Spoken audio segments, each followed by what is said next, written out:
game like today, obviously coming off the NC State win, how much confidence does this team have now, and how do you look to move forward with this, and and toward the rest of the season? Yeah, I mean, but first off, we never lost any confidence.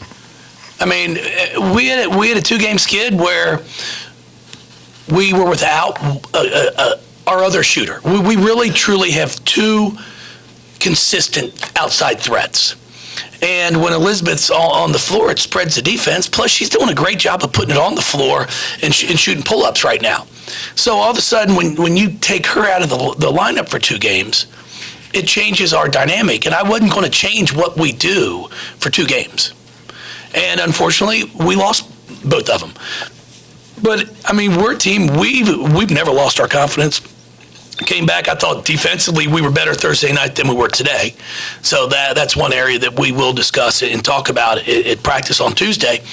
But overall, just really, really pleased with where their mindset is. Not one player played over 30 minutes today, which was a goal of mine before we started, was to get as many players in as I could and, give some of our starters that have played significant minutes a break. And it worked. So now they'll have a day off tomorrow, get back at it Tuesday and Wednesday, and have to go down to play a Georgia Tech team that's playing extremely well right now. We know how hard it is to go into NC State and win. So really impressed with what Nell has done this entire season. And we'll have our hands full, no question. Coach, obviously, like you said, the team didn't lose confidence during those two losses, but you come back, you beat NC State at NC State, you win here. Just kind of I imagine you're pretty pleased with the way this group kind of banded together during that and got to bounce back from those losses. Yeah, I mean, it's nothing, and just to be completely honest with you, I had so many people, Coach, all right, Coach, I'm fine. I wasn't concerned because I knew, I know what our team is when we're at full strength. And take away our kids that are injured. When you're injured, you're out for the year, then you have to make your adjustments. But when I knew Elizabeth was coming back, so I wasn't concerned at all. I've watched this play for, 22-3 now? So I've watched this, 23-3?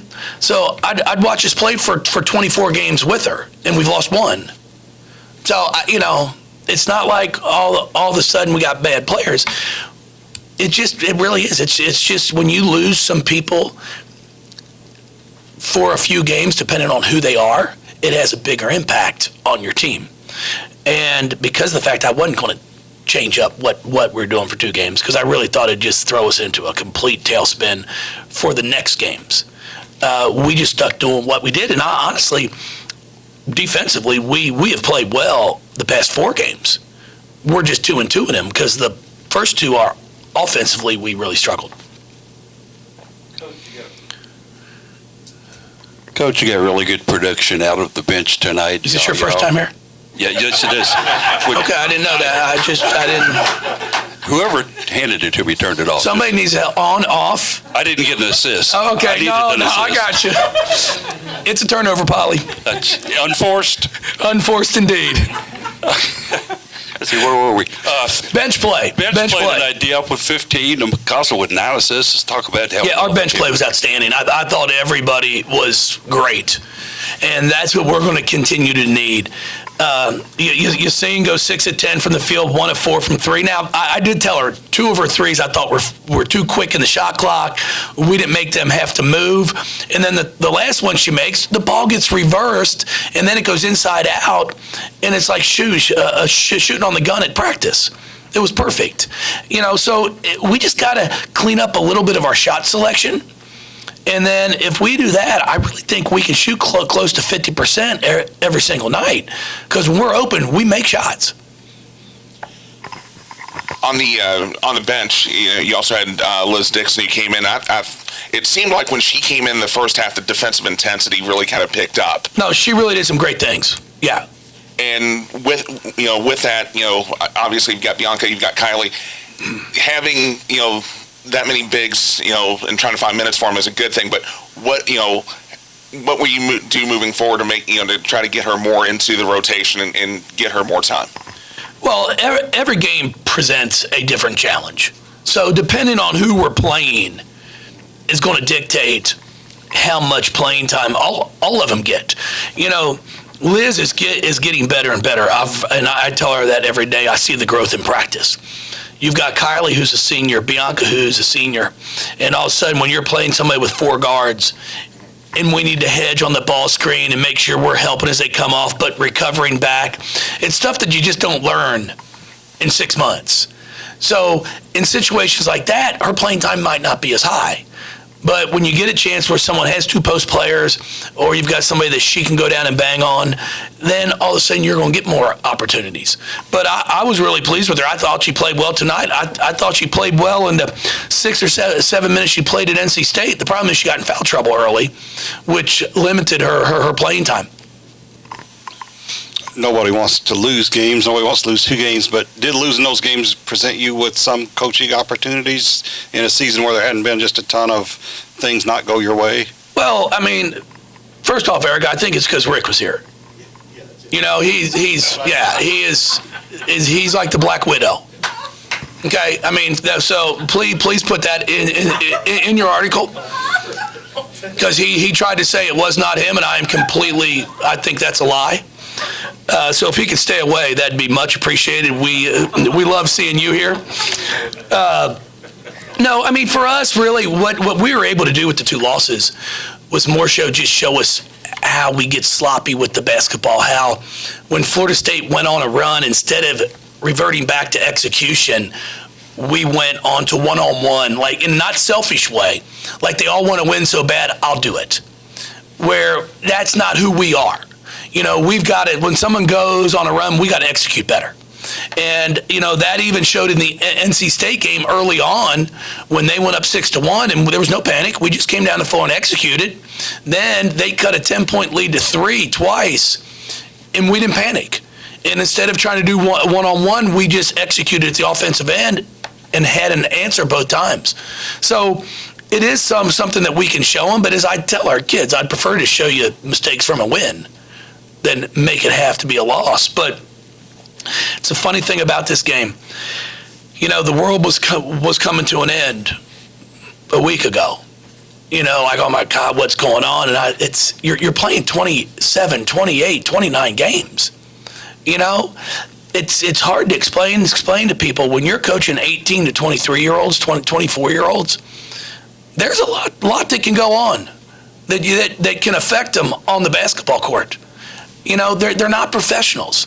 I talk about it all the time. Something that happens at home, a relationship, an exam. They get it can affect 2 days of practice for me. And if that's a game day, God forbid, we got problems.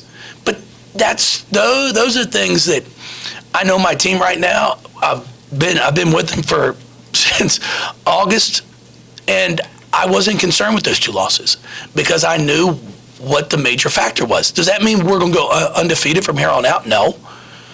But I do like how we compete and how it spreads the floor for us when Elizabeth is back in. When Mikasa is playing with Dana, does that open those opportunities up off ball for Dana that you've kind of wanted? Yes, we are doing everything we can when Mikasa's in the game to get Dana off the ball, to give her some opportunities to get some catch and shoot instead of everything have to be off the bounce. And I thought Mikasa did a great job tonight. And then if she's able to sit there and knock down those 8 to 10 footers that she's getting, then it really is going to put some pressure on some people. You mentioned, obviously, you guys have played really well defensively last 4 games. You forced 23 turnovers today. I think against NC State, Kylie had 7 blocks. Just what do you think's been working for you guys defensively, if there's one thing specifically? Well, I just think we are getting a lot further along in being able to follow a scout report because we are very much so a scout and report team. At the beginning of the year, when you watch us, we're going to get beat on some things because we are very film oriented. We want some film. We want footage. We want to find tendencies of players. What shoulder is that player going to go over? Which way do they like to drive? And then we really try to pinpoint that hard. And I think our team's getting much better at being able to do that. So we're going to have to continue to work on that. Now, we work on the basic principles, jump to the ball and all that good stuff, where it doesn't matter what you run. We should do that. But when we can get film on somebody and break it down, it really helps. And our kids have done a great job the last 4 games. Coach, you get over 12,000 in here on Play for K-Day. Just talk a little bit about this crowd. Well, it's outstanding. I mean, they were really kind enough, the KL Foundation, to give me a plaque there before the game. But that plaque wasn't for me. It was for our fans for winning the free throw challenge, I think, the past 2 years. It's not just me doing it. It's all of our fans that contribute and participate. And I just love the fact of how our fan base is so competitive. It's not just our games. They're competitive. They're looking up at the board, seeing who's, where with the Play for K free throw challenge. And then I heard a couple of them booing Dana when she missed her too. I mean, that cost us money. And she should probably contribute for that. Well, I can't, but she needs to. You got to make free throws. So, have they been in yet? Who's coming in? Who's coming in? Dana and Elizabeth? Good. Throw some guilt at her. Understand that we're trying to raise money by making free throws, and she bricks 2 of them. I mean, I'm just stating facts, people. I'll tell her too. Don't worry about it. So please give her grief. But what a wonderful day. An absolutely wonderful day. It's been a great weekend. I mean, I finally saw the sun, which has been about a month around here. So it was everything was perfect. Thank you all. You guys are always outstanding. I appreciate it.